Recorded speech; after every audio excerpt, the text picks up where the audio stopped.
You already probably know that because that's what my YouTube thing is. Anyways. Today we're gonna bake some dark chocolate peanut butter cookies. It's a fairly easy recipe. It is gluten-free, dairy-free, nut-free because it's peanut butter. But there's no milk in it, there's no flour in it. Just make sure that, I guess, your peanut butter, I don't know, does peanut butter have flour in it? Should I be concerned about this? It does not contain flour. Okay. Peanut butter is flour-free, gluten-free. And I'm pretty sure this, yeah it is. This is one ingredient, cocoa. Do you say the A? Is it cocoa or coca? It's really easy to do. You just need a lot of peanut butter and you need brown sugar. The recipe suggests using light brown sugar. I'm gonna use dark brown sugar that I'm borrowing from my roommate, and by borrowing I mean I'm gonna buy her more tomorrow and leave her some cookies tonight. I thought I had some. I apparently put the container back in the cupboard with a tablespoon of brown sugar, thinking that was gonna be sufficient. I also need to get eggs. You need 1 egg. I have 1 egg. You need a cup of peanut butter, a cup and 2 tablespoons. Further down in the recipe, it suggests preheating your oven to 350. I'm gonna preheat my oven now. It doesn't say anything about why you need to do it later. Then you just like sit around and wait. I don't understand. Start putting some peanut butter in. I'm using, oh, this is, I don't want to use this one. This one hasn't been opened yet. I'm gonna fill my 1 cup here.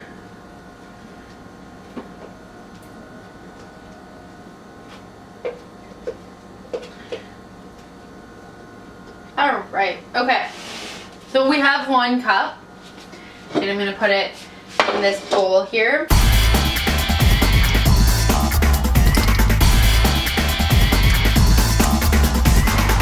And then you need 2 extra tablespoons. I need to add the brown sugar, which is a cup, so I need to wash my cup. Is it lightly packed? Oh, packed. Make it packed. I just have all this brown sugar here, and okay, and then you need to add your 1 egg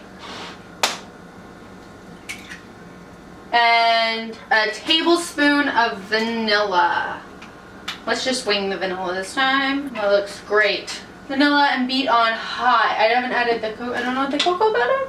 No. Okay. Is it cocoa or coca? There's an A on the end. You put in the comments below if you pronounce the A or not in it. I don't really know. Oh, remove the utensils you have stored in the bowl.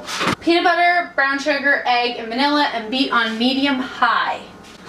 So I'm using my my hand mixer. It says to use a stand mixer, but we need to run an extension cord over here.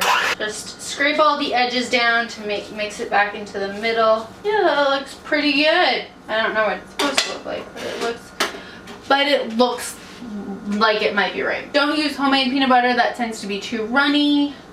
And then it lists some recommended store-bought brands. I used Kraft. Add the cocoa powder. Coca, again, no idea. It's on the edges from last time I used this, so I'm just gonna put it back in the middle.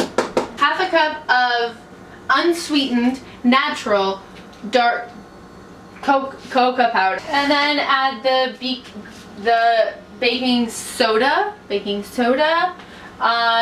For that you need 1 teaspoon. And then it says to beat until it's incorporated. I'm just gonna beat them on low.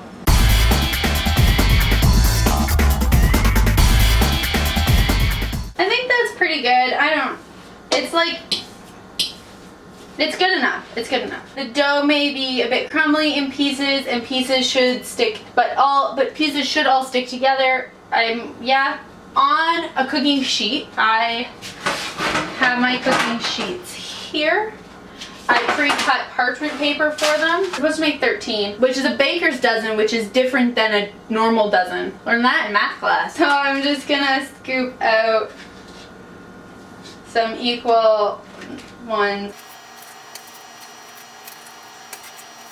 I made 16. Okay, and then you, from what I know without even reading the instructions, you take a fork and you do like a forky pattern. Slightly flatten the mounds before baking ensures that they don't get too domed. Use a fork to make a crisscross pattern. So let's make crisscross patterns. When properly chilled, baking, make sure that they take domed and puffed while baking because this dough, when properly chilled, doesn't spread much.